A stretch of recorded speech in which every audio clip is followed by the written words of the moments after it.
Bonjour toi. Aujourd'hui, je voudrais te dire que tu es déjà vainqueur. Lisons ce passage d'1 Corinthiens 15 où il est écrit « Grâce soit rendue à Dieu qui nous donne la victoire par notre Seigneur Jésus-Christ ».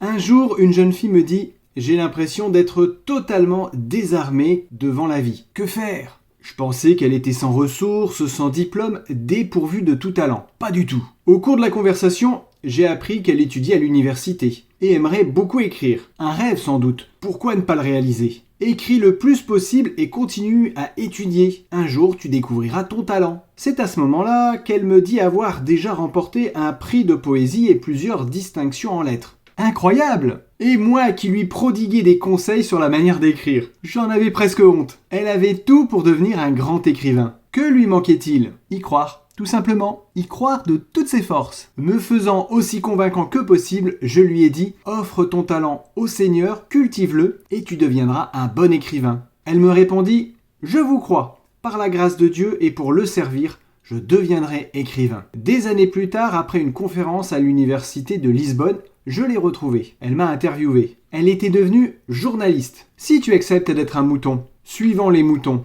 la vie fera de toi un mouton. Si tu acceptes d'être malheureux, tu le seras. Si tu acceptes d'avoir des problèmes financiers, la vie te les donnera. À toi de choisir. Si tu crois en ta réussite, cultive les mots et les images positives. Enfin et par-dessus tout, construis ta réussite sur ta foi en Dieu. Alors, tu réussiras. À toi aussi de choisir quel type de message tu veux envoyer à ton cerveau. Le mot impossible vient à ton esprit ? Bannis-le de ton vocabulaire. Remplace-le par possible. Pars à la chasse aux mots et aux représentations qui sabotent ta foi. Inaptitude ? Connais pas. Je lui préfère aptitude. C'est possible, il faut y croire. La foi fait dire possible quand la majorité dit impossible.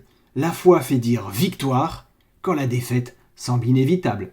Et n'oublie pas, pour réussir, place ta confiance en Dieu et crois de toutes tes forces que tu réussiras.